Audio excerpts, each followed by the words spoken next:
Hello and welcome to the True Man podcast, the podcast designed to create a generation of self defined men. Today, I'm joined by Valentin Moyo. Valentin, it's an absolute pleasure. How are you doing? I'm great, Lucas. It's a pleasure to be here. Amazing. And as always, Valentin, in your own words, what makes you a man? This is a bit of a tricky one, Lewis. I've been thinking about it, and I think other than biology, it's my sense of responsibility and my I feel a duty for younger men who are like me because so that I think gives me a stake of saying I'm a man, and it makes me a man because I think men are meant to be responsible. Men are meant to take accountability and have integrity. So I think I would like to think I have those things, and I lead by example. So I think that's what makes me a man. Why do you think it's a tough question? Mainly because nobody usually asks. Like it's like me saying, Lewis, what makes you Lewis, right? Because you know who you are. It's like you just live it. So when somebody asks you that question, you have to really sort of dig deep and go back, like, what does make me a man actually? Apart from biology, So it was a tricky one for me because it got me thinking really deeply. Like, is there anything I do specifically that sets me apart and that makes me a man, quote unquote? Yeah, that's really interesting that it's like the thought process is because I'm just living it rather than it's a tough question that isn't really asked and like am I Mm. living up to a man, more the fact that you just had to think what am I doing, which is a nice Right. position to be in. Valentin, why don't you tell the audience a little bit about what it is that you do? So I have an initiative. Also a podcast host. I am also a coach, a life coach, and I also volunteer at a private studio for young boys, young teen boys. So what I do is a number of things. This is also another tricky question because it's not like I can sum it up with one thing. But mainly, I am in men's mental health. I started on this journey 2022, and so that helped me create this sort of. I'm basically essentially creating a job for myself, which is being a men's mental health advocate, a life coach, and a podcast host. And I think those are sort of the things that define my journey at the moment. So when people usually ask me this question, it's tricky. It's like, what do you do? Okay, I do a number of things, but yeah, essentially, I'm just not just, but I am a men's mental health advocate. And also, as I said, volunteer with young teen boys, and I'm also a life coach and a podcast host. Amazing. And you mentioned this sort of started in 2022, which is pretty similar to myself. And I think it's Mm. quite hard to find yourself in this space without a little bit of a story. So what sort Mm. of got you into this space? So initially, what got me into the space at the time I was living in Beijing, China, and I was just around a lot of like women, and they were just having these complaints, like, "Oh, these guys, they're not really good. They do this X, Y, Z." The dating scene is a mess out there because people take no accountability. It's like I'm far away from home. I can do whatever I want. No one's gonna hold me accountable. So there was a lot of that going on. So and also at the time I was also struggling with my own traumas, and that's around the same time I started therapy.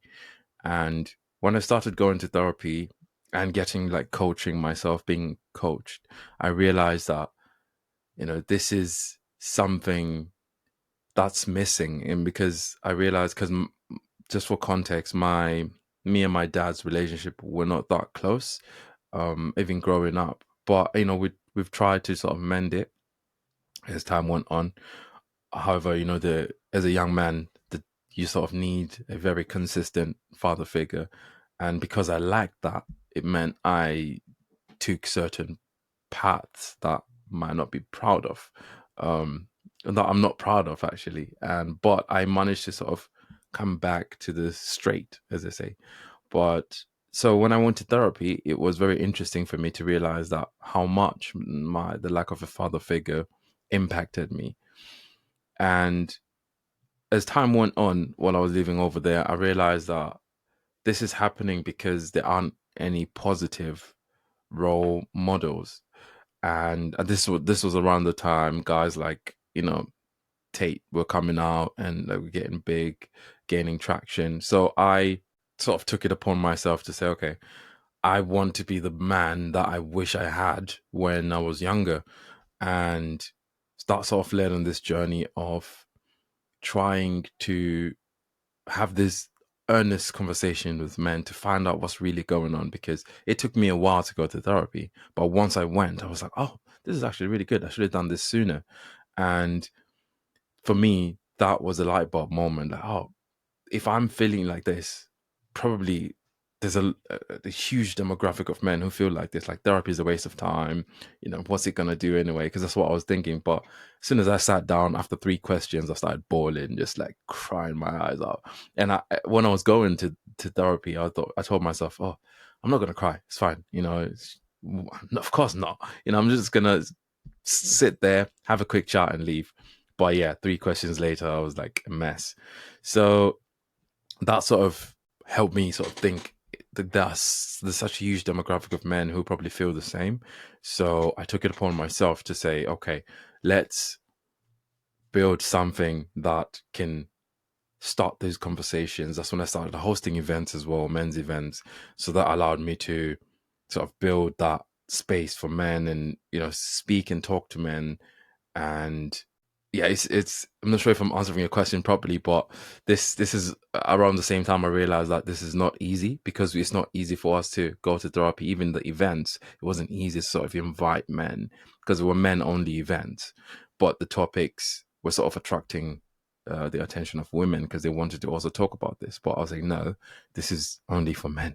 And so that was an interesting dynamic to have. So yeah, and since then I've just stayed on the path, not consistently, because I need an income, and having a law degree and pivoting to this industry is so random, because people are like, like, what are you doing? So I've had to come in and out of this journey and this whole mental health space, because I'm trying to build something here, and hence why I mentioned the consistency.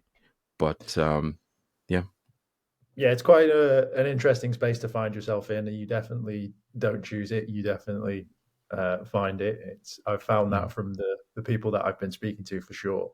On the mm, on the therapy thing, I find it really interesting. It's something that I have not partaken in yet. It's something that I'm currently considering and currently thinking about going to. right. As a man in that current position, what would you say to me to persuade me to sort of push me over the edge and take the plunge, if you will? Mm, that's an So that's going to depend, because for you to go to therapy, you need to feel like you need it, and you need to be having sort of difficulties that you think somebody like a third party can, on the outside looking in, can help you solve. Because I can't really, I've found from actually being on TikTok and trying to push this narrative that men are just not with it. It's like, no, mate, like it's a waste of time. Like, it's not though. So what would I say to you is, I would say, are you currently struggling with patterns that you don't know how to get out of? I Well, do find yourself. yeah, I mean, for me, it's a case of I know there's stuff that went on in past relationships, that went on in my childhood, that Hmm. probably are affecting me in life now. Am I in a good Right. position? Yes, I'm in a really happy position as my Mm, as myself. One yeah. of my sort of thought processes around therapy is Yeah. specifically for men, is that I feel men need to be in a good place to do it. I think some men are in such dire straits that the idea of unpacking everything in a Mm, session could really just tip them over the edge. And I think a lot of men right. need to maybe pull themselves on that path before they open those wounds up, because it is well, like you said, you bulge your eyes out, right? And that could be too much for a man who's in a really dark place, and that could be the one where they go, actually, yeah, I was right, I am worthless, I am useless, this is Right. tip me, essentially. So for me, Right. I think therapy is for people that are in a good place, that are aware that things have happened and that are affecting them now, and that's why I'm Right. considering it at the moment. I see. If that makes sense. So yeah, no, that's it. That's good. But I understand that. So my thing is, I don't necessarily think you have to be in a good place, because what happens is and I think this is what's happening, because guys think I need to be in a good place to do this, but they end up imploding, and they end up like committing suicide. And as you know, like the statistics are like 3.5 times more than women across, all over the globe. So I think when it comes to therapy, yes, you have to understand that when you go to therapy, you're gonna have to be vulnerable. You're gonna have to just put your walls down. So, for example, for yourself, if you're saying you're currently in a good place, um, what is there something specific that you think about when you think, oh, maybe I need to go to therapy? Is it affecting your current life, or are you just good, as you said? Yeah, I mean, well, we can always be better, right? I think that's probably sort of where I'm seeing it now, is like a case Right. of I could quite comfortably carry on life like now, Mm, and may not have any effect on me. Maybe something will happen in 5, 10 years if that is building up. I don't know, but right. yeah, it's not something that I see as a pressing issue. I just, you'll do something. Like I'm quite a people pleaser, so I'll say yes to a lot of things, and Right. that isn't useful in life. That isn't useful in business. That isn't useful for your own sanity. Um, Hmm. so it's like working on stuff like that, I guess. Yeah. Like I know the pitfalls, but I also have the time and the energy to say yes to a lot of things. I'm getting better at it, but I've not Mm-hmm. unpicked the reason as to why I've always been a yes person, if you get what I mean. Oh, I see. Yeah, I mean, so this is something that they'll explore with you. Like, is there a particular time that you think back to your childhood? What's the first memory you have of you trying to, because people pleasing, comes from our childhood. It's like you have to understand that at the time, it was something that you did to be safe. It was something that you did to some people, well, for most people, it's just to sort of avoid conflict, to keep things all right at home. Like, oh, if I say no, like things might kick off. So I'm just going to say yes. Or just wanting people to say, oh, he's a good boy. And he's people to be accepted by people.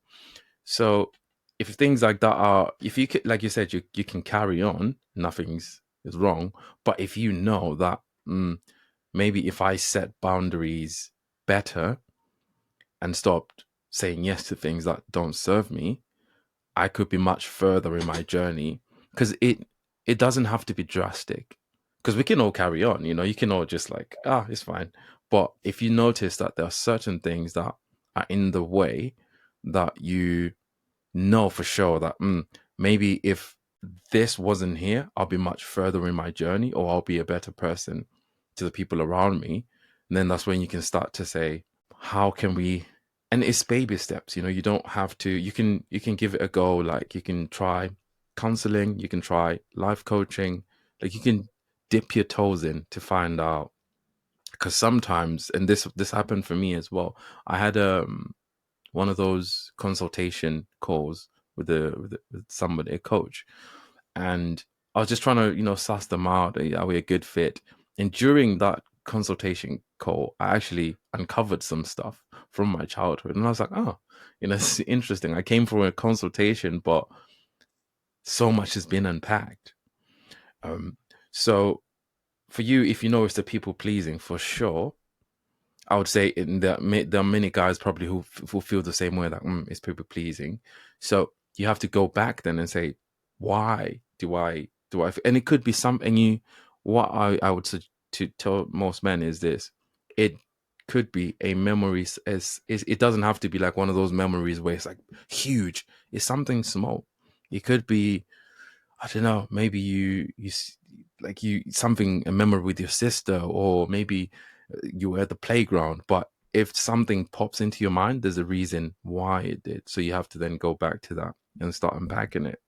And hence why we need therapy. We need somebody to help us, not necessarily even therapy, but it's counseling or a third party to help guide you through that process. So, One of sorry, no, go on. I was going to say one of the things you mentioned was if you can carry on, you can carry on. I think a lot of men think they can carry on, right? And then you also Mm-hmm. said you need to be prepared to be vulnerable and prepared to sort of allow things to happen. I guess the Yeah. the other side of that coin is why do you think men struggle to be vulnerable?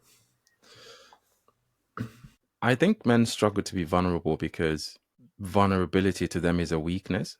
It's like, oh, if I open up to this person, and to be honest with you, there's this narrative that constantly comes up when I talk about this on platforms is men say that, oh, women use emotions against you. So if you open up, they might throw it back in your face. Or so it's that constant fear of, do I really want to say that? It might come back later on to bite me, or it might make me look weak, actually. And I don't want to be weak. So I think that's the struggle that most men have. It's like, if I have to open up myself that much, I don't, number one, I don't think the person who I open up to is going to handle it, because in the past they opened up to somebody who couldn't handle it, who maybe felt awkward and made them feel awkward about it, and ended up, making them feel crap about opening up. The second part is, am I going to be able to handle myself at that state? Am I going to be able to carry on after I've been vulnerable?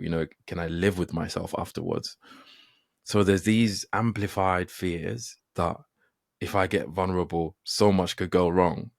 But they don't realize that if you do that and you start understanding vulnerability and how to be like that with other people, and also understanding that everybody you open up to is not going to use it against you, I think that's when you begin to really warm up to the idea of, because, so here's the thing, if you're scared to be vulnerable, you're closed off. You have these walls around you, right, to protect yourself, which is all right. We all need to protect ourselves, and you can't be vulnerable with everybody. However, what most men find themselves in is they've created these walls that have become their prison.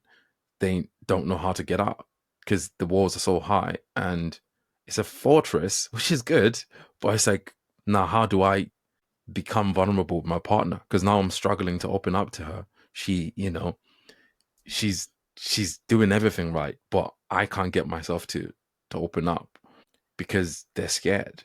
They don't know how to do it. So, and I think vulnerability spills into all parts of our lives. So, and I think that's what they struggle with really. It's just the fear of having somebody use those things against you and not knowing what's going to happen after. Yeah, I hear that a lot too. I am really interested in the idea around sort of you've created this narrative of yourself, right? So if you are with a partner and you've said, I'm the breadwinner, I'm the masculine energy in this relationship, I'm going to do all Mm-hmm. of these things, then you Mm-hmm. have created, like you say, that prison, that fortress, or just that scenario where that person you can't open up to because you've chosen that path and you've chosen that person as your Mm-hmm. partner. If you want to be more vulnerable in relationships and with people, you Mm-hmm. need to pick the people that are willing to absorb that kind of thing. So maybe Exactly. someone who can embrace sort of both energies and take on a bit of a masculine role and a feminine role when needed to be. Mm-hmm. And I think a lot of lack of conversation around accountability for men and like who they're choosing as their friends and who they're choosing as their partners because Mm-hmm. and then still saying I can't go to therapy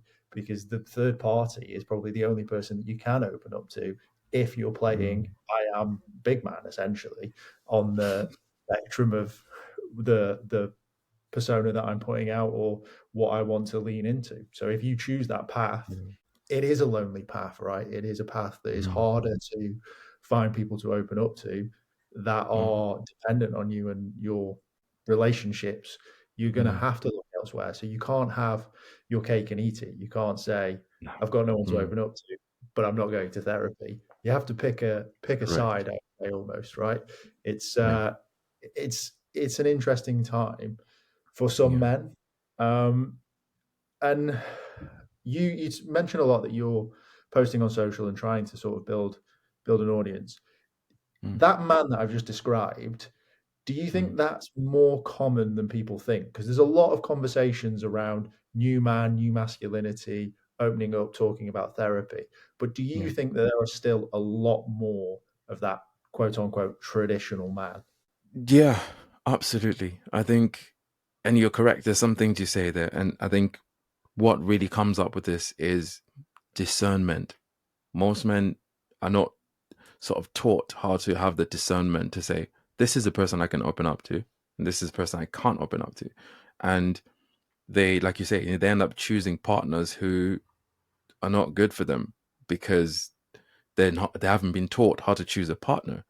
They don't have boundaries. They don't have um, sort of the strength to say, yes, you're pretty, right? But you're not going to treat me that way, right? Because most men don't understand that dynamic that, yes, you can have boundaries and still keep your partner, right? It doesn't always have to be combative. You can have.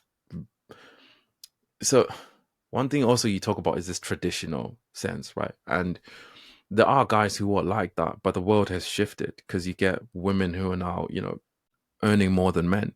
So the breadwinner mentality is is sort of slightly outdated because if we talk about like cost of living crisis is mental right now. You can't, you need two salaries, for example, if you have a family. So Yeah. you can't be the only person who's saying, I'm gonna be the breadwinner unless you're making a lot of money and you're well off, which is good, but that's not the position for most men. So and I think they're struggling with that. Like, I want to be the breadwinner, but at the moment I can't because things are tough, right? So they're struggling with that because I think what happens is us as men, I'm not going to, exclude myself out of this. Us as men, we tend to conflate financial situations with our egos and who we are. If you don't have money, I'm not much of a man because I don't have money. And you have this, like, I still need to be like the man of the house, but now maybe like you mentioned me posting on socials. When I talk to men on socials, I asked one guy, I said, okay, so if your partner started earning more than you, what would you do? And some guys said I would leave her. It's like, why? you know, because women can get positions that they get paid more than their partners. And I use the example of Rachel Reeves and the chancellor and the deputy. And I said, these ladies probably, earn more than their husband. So are their husbands going to leave them because of that? I don't know. But maybe, like you say, there are so many guys who feel like that. Like, I need to bear the responsibility of being the breadwinner by any means. I need to always be above because so I can feel the strength. So I think there's definitely men who feel that way, and there's so much of them that they they end up creating these narratives that now, because we're talking about like asking men to come to therapy, we're trying to feminize men. I had a guy had a go at me yesterday, like he literally just like laid into me, and I was like, mate, what's going on? Because he said I was part of the problem. I was trying to feminize men. I was like, no, I'm trying to, because there's a difference between suppressing your emotions and keeping a cool head in under pressure. And I think most men would think that when we talk about emotional intelligence, knowing and understanding your emotions means that you need to be emotional and like emotional unstable. You need to cry all the time because that's not the case. Just because we're advocating that crying is okay, because there's this notion boys don't cry, big boys don't cry, right? Men, all of this. And I think that's in that traditional mindset that we can't we can't let ourselves be seen weak in front of other people. So we also need to keep this macho front that I'm the man, you know. The sort of change in dynamics is part of the reason that I set up the non-profit that I set up working with boys. So this idea Mm, around feminism and equality and like you say, equal and better pay for women who have developed in their careers as yeah. they should do. The ones that get to the top should get paid Hmm. more. I think the problem with that, in one of the reasons that we're probably having this friction now around feminizing boys and men, Mm, is more no one had a conversation with men or boys what mm, feminism meant for them. I think we were still sort of brought up as, yeah, mm, girls are now equal, which means you've got to be mm, better. This are sort of like you're still copying your dad or your uncle or your grandfather in that respect, where you were just like still trying to get into a career. You were mm, probably finance, probably some sort of STEM, maybe, but there was no mm, conversation that girls can do this, which means boys can now do this. It was very much a mm. case of we're just going to focus on the girls, which needed focus, right? But that has created these problems where we're now just sort of, hence the first question, what makes you a man? Like, Yeah. no one seems to know where they can tread, what things they can say. Can I be a breadwinner, or do I have to be Mm, um, crying all the time? Like, I have to be a good dad and go to the gym. Like, it almost seems yeah. like you have to do everything now, which means there's even Mm, more pressure on mm, men and boys from a lot of people that I've spoken to. So maybe holding on to that traditional yeah. idea of masculinity is taking some of the pressure off of the other stuff as well. It's sort of, Yeah. I just do Don't, what we used to do. yeah. Don't mean to cut you off there, but don't you think that it's possible to sort of have both? You can be masculine and be a good dad, no? You can still Yeah, go to the gym and still be present for the kids. You can still be the breadwinner and be in touch with your emotions. And so, yeah, I get it. This phrase, be in touch with your emotions, is like, oh, you want to feminine. No. So, being in touch with your emotions is, like you're saying, the vocabulary, right? The vocabulary we have, it's almost like we don't have that, because there's this notion that therapy only works for women because, and most, and it's true, the statistics do show that now, the more women are in that profession, that's fair enough. But when it comes to language and articulating emotions, when I say you need to be in touch with your emotions, I'm just saying, like, for intuition, we all have intuition, right? And intuition can help you make better business deals.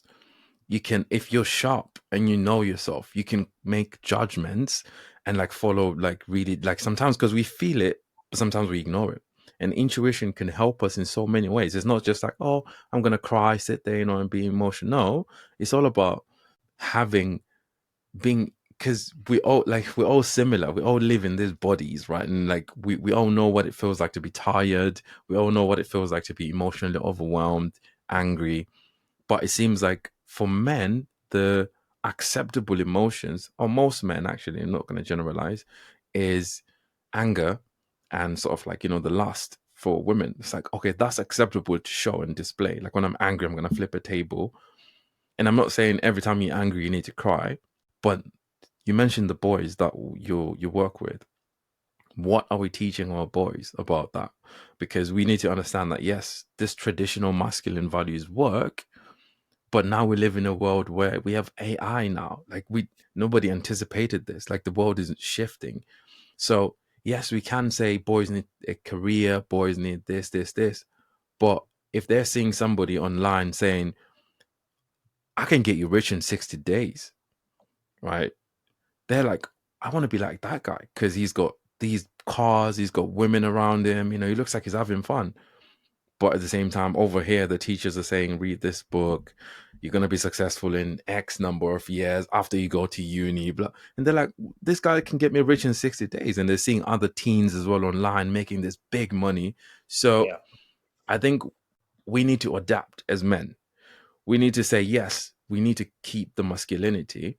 And I understand, there is, I can't really speak on them because I don't really know, but I do understand that boys are being told that you can't be as aggressive. You can't be, and I'm not really sure I really understand it, or I haven't seen it myself, to be honest with you.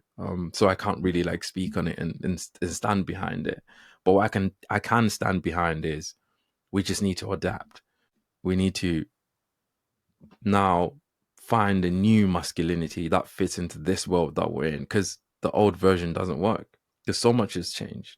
It has, and I think that a lot of men that portray anger and lust as their only emotions are boys in men's bodies. I don't think they are men. Mm, I do think that, to use a term that I don't like, if you are a good man, you are calm, like you said. You're able to take on information, digest it, and then create a response rather than having a right. gut, visceral, I'm just going to be angry at this. This has wound me up. I'm now going to Yeah. punch something or Okay. someone, damaging either Mm, myself or someone else in the process. And mm, yeah, it's scary to see. I think I like pre all this, pre having these conversations online, I was mm, the same. I was working in finance. I was trying mm, to make as much money as possible, right.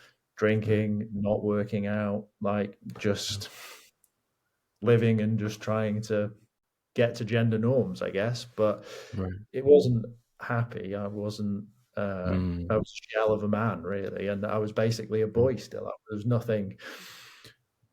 I wouldn't be comfortable raising a child or even looking after a mm. dog in that in that current sort of position. So it Yeah. needs to it does need to change. I think this sort of full roundedness around masculinity or just being a man and what that means Yeah. for is needed. And Mm, again, conversations around relationships and that sort of change from this to partnerships, I think yeah. is also key and missing. But again, Mm, conversations that are happening now that have been the effect of things that happened 5, 10 years ago. So fingers yeah. crossed in the future we will see a little bit of a shift towards it. Like, have you Yeah. had any response from younger men or even boys from the content that you've been posting? Not really. Not really. But before I move on, I just want to mention the thing you said about partnership. I think partnership is important. That's what we need to be teaching our boys.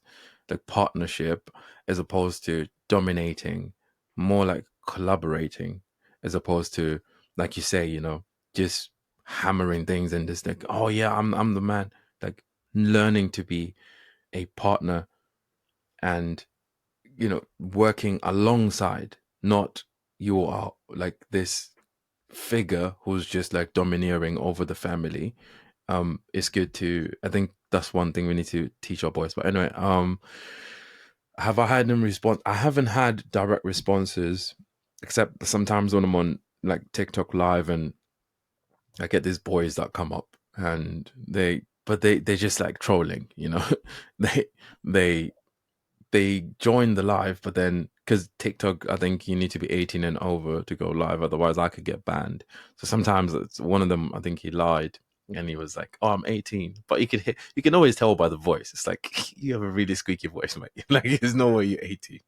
But so I haven't had direct responses, but I've had instances where they just share things like, "Oh, this happened at school," um, or when I'm volunteering with these boys here, they talk a lot about uh, like beefing, right? There's this thing. It's like, "Oh, we're beefing with this guy," and but it's just normal stuff. It's like, for lack of a better term, boys being boys, right? They. It's almost like for them that, because we're different, and I think that's one thing we need to acknowledge, that boys are different from girls and we react like, as a boy coming up, for me it was more fun to like put my mate in a headlock, like, and just like, roughhouse a little bit. And I don't think there's anything wrong with that. But to answer your question directly without going on a tangent, because I love tangents, no, I haven't had a direct response. I love tangents too. That's why I do a podcast. If we were just doing a Q&A, you're perfect for the form. That's for sure. It's good fun. I Yeah. really want to sort of actually go back. So sod tangents, we'll do loops as well. The idea of this sort of partnership in relationships. Do Mhm. you sort of believe in this idea around energies, so masculine and feminine energies, or however you want to Mhm. sort of incorporate that, what does that look like for a modern man? Yeah, that's a really good point. I absolutely love spirituality. It's the first, I think it's one thing that actually drove me to therapy, because I realized that I was in my masculine too much, because everybody has a masculine and feminine essence within them. And it has nothing to do with gender. It's just that. And for example, what you're saying about being in finance, I was in law. It's nice to, have those positions. It's like you're going, like you said, drinking culture is insane, but it's not good. But we're not going to get into that. And I don't want to seem like I'm talking down on industries. But when it Yeah, comes to like masculine and feminine energies, we all have that within us. And I think when you're too much in your masculine, that's when you're like, I do things and I go go go. You don't have the feminine essence of knowing when to slow down, like that nurturing yourself. Because the feminine essence is not about nurturing other people; it's also nurturing yourself, to understanding that balance within you. And I talk about this, and there's other people who can obviously articulate this better than me, because they're that specific like Jungian psychology um realm that they can articulate this. But when it in regards to that, I think men need to understand that feminine and masculine essences, we all have them, and we need to use them to our advantage. Because the feminine essence is more the collaborative. It's more the, we're gonna partner, we're gonna have this right teamwork. And then the masculine is competitive. Let me just try and get ahead quickly. And you need to know that balance of, I'm gonna like compete and like try and dominate, but to bring it back to say, okay, I need these people to collaborate with these people. And this could be, romantic relationships or friendships or even like business. You need to learn to work with people, because no man is an island. And it's so important for man to understand that no man is, and there's this term that, the lone wolf, like you need to be the alpha. It's like, yeah, okay, but you do know that wolves travel in packs, they live together. It's like, and these terms are just for animals, they're not for people. We need to stop like taking these primate terms and using them for ourselves, because this alpha mentality is good, but what you're gonna do when you're alone, but you need a team of people to work with you. Like for these things that you're doing, like if the podcast that we do, you need people to work with you. And if you're always this person who's just like, I'm just gonna crack the whip, and which is what's happening a lot. You see these, because people, when guys have like high positions at work, they start cracking the whip a little bit too hard. They get like mad with power, and you're too much in your masculine. You need to be bring that feminine essence, which is collaborative, which is nurturing your team, supportive, like scaffolding people. It's not just a term that we use on our CVs. You need to be able to understand how to really nurture someone's individuality and get them to work to their strengths. And I think these things are, to me anyway, are the masculine and feminine. You need to learn how to use and utilize them in different environments. But if you're too much into your masculine, you're not gonna understand it. And also, last point on that, if a man is too much in his feminine, is too like like too like people pleasing, like he's just too, that's what they call like maybe a pushover, maybe, like you don't know how to stand up for yourself. Maybe you cry a lot, because crying is fine, but if you find yourself like you're crying too much, that's a sign of emotional instability, and that you could be maybe too much in the feminine essence, right? Because that's why you find guys who are like, just, you're too timid and you're yeah. too like agreeable. It's like, oh no, no, no, yeah, yeah. But then if you want to bring in the masculine into that, it's the assertive, the, I'm gonna stand up for myself. I'm gonna speak my mind, not in a way that is divisive, but in a way that says, hey, this is what I'm gonna be doing, and this is the line that we're not gonna cross, and this is what we're gonna stick to. So, and I think that balance of masculine and feminine, we need to have that conversation more as men. I think so too. I think to go back to the alpha side of things, if you look at gorillas, which is arguably the closest sort of primate, I think, to us, right, is Yeah. they're the alpha of that pack is very in both of those energies. They're sort of the caring. They're the first one to groom other monkeys. They're the first one Right. to give gifts and stuff like this. But if there's an attack, they're the first one to defend and sort of go from Hmm. that point of view. There was a really interesting study, not super ethical, I guess, where they pumped some smaller monkeys within the like tribe full of testosterone to try and get them to become the alpha, and they were like geeing up and like and then they did it for about a week, and then they just had enough and the rest of the tribe killed it. So it was sort of a case of like, you need to stop trying to rock the apple, but we don't want you in charge. You're too much of a loose cannon. You're too like, we want this Mm. sort of Yeah. domineering when it's needed, not all the Yeah. time. Like, you're causing Mm. too much disruption and affecting Yeah. us like that. So if you do go down that route, you do find out those answers, and I think that is that sort of that full man, that able, caring, but able to Yeah. not be trodden on, like you say. I think those are good qualities. Not assertive, not aggressive. Again, are good qualities to have. Mm-hmm. We've talked a lot about masculine, feminine, therapy, emotions. I want to get your understanding on sort of the idea around the weaponization of these words and like Okay. where we've sort of gone too far with the terminology, I guess. Mm. That's a bit of a loaded one, but I try not to upset too many people. But I mean, the first thing that really comes to mind, to be honest, Lewis, is like toxic masculinity. I I've asked this question actually, like, what is toxic masculinity? And I googled it, but as soon as you Google it, you find that the definition also sort of references women. But it's like, well, no, like, let's find, if there's toxic masculinity, there needs to be toxic femininity. But there's no such thing as toxic femininity. I've never heard it. So I think where we've gone too far with these terminologies is we've sort of conflated the, you know, the cigar smoking guys online talking about money with just boys just having the energy. And like, you mentioned like primates, you see, like, even if you look at lion cubs, all they do like is just like play around and like, and they piss off the dad. He's usually sleeping and they're like walking all over him and stuff. He has to like then roar, like growl a little bit louder and then like behave, right? So we know that like boys are just always gonna test the bounds, right? They're always gonna just push the boundary to find out what they can get away with.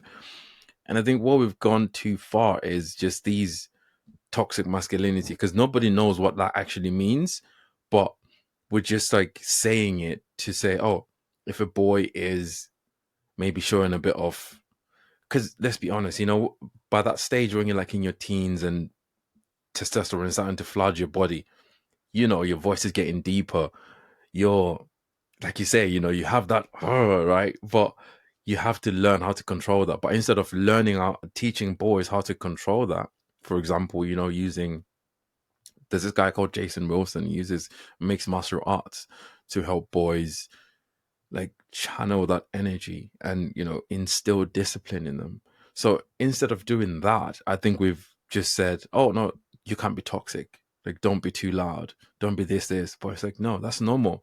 Boys are Yeah. loud, every child is loud. But as, because I was a kindergarten teacher at one point, and you can tell even the way boys and girls play. Like the girls are like whispering into each other's ears, running over there and like, drawing stuff and like, make play. But the boys, it's like, I got a truck in my hand and I'm gonna like fling it at your head, and it's like I'm chasing you. Like it's like very, and that's normal. It's like it's fine. And I think we need to start accepting that we're different. We're not the same.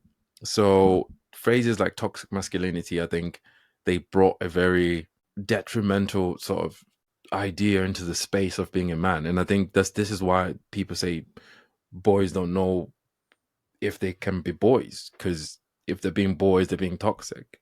So yeah, I think that's it really. When for me, when you mentioned that, the first term that came into mind was toxic masculinity. I don't like it really, to be honest. I don't think you're alone. I don't think you'll annoy too many people with that statement for sure. I think on the other side of that coin, though, what in the men's space do you like right now, and what do you want to see a lot more of? Mm, yeah. Um, I like that people are having these conversations and like this podcast, like this platform that you have here and the platforms that I've seen online as well. Men are starting to sort of not stand up, but they're starting to take charge. And I think that's important. We need to stop being just like, oh, things are happening to us. We don't know what to do. But to say, okay, like if therapy doesn't work for men, what works then? There's like Andy's Man Club, right? It's happening. And Andy's Man Club, they have a good turnout. The one I've been to around my area here is really good. And there was another thing as well. It's called One for the Lads. They did it in a pub. And I like that so much, I might steal that idea in the future if I want to host events, because hosting it in a pub sort of disarms the whole like seriousness of just the serious chat that we're gonna have, because men are struggling. So if you bring them in a pub, but like let's have a chat, that sort of allows them to open up more. There's hikes that are happening, because, and I think this is to link it to the point of what men usually say, that therapy is meant for women. We're more active, right? We're more energetic. So to go hiking and talking, and I think that's important. I think some in America, especially, some therapists are doing that. Let's go for a walk. Like a therapy session is a walk, and I think that's brilliant. And there's also what I love that's happening, as I mentioned, the guy called Jason Wilson, the mixed martial arts guy. He really tries to help boys to understand their emotions, and he allows them to cry. Like if they're crying, you ask them, why are you crying? Tell me why you're crying. Like what you feeling really? And I think what I'm loving is just it's starting to become normal to talk about these things without being divisive. And there's so much opportunity in this space, and there's so much growth that men are having, and these conversations that are just building. And I think I'm happy about it. um yeah. Amazing. Valentin, it's been an absolute pleasure. If people have liked what they've heard and they want to find out more, where is the best place to find you? And I will leave the final thoughts with yourself. Oh, so you can find me on LinkedIn. You can find me. I have a podcast called Men Are Human Too, and I am also on TikTok. Men Are Human Too on TikTok as well. So I try to, even on Instagram, but I don't post on Instagram as much. So that's where I'm quite active, trying to be active. And final thoughts. Yeah, I say you're doing a really great job, Lewis, and this is brilliant. So thank you so much for this space, and yeah, thank you for inviting me as a guest. And I hope men listen to this and we continue to have these conversations.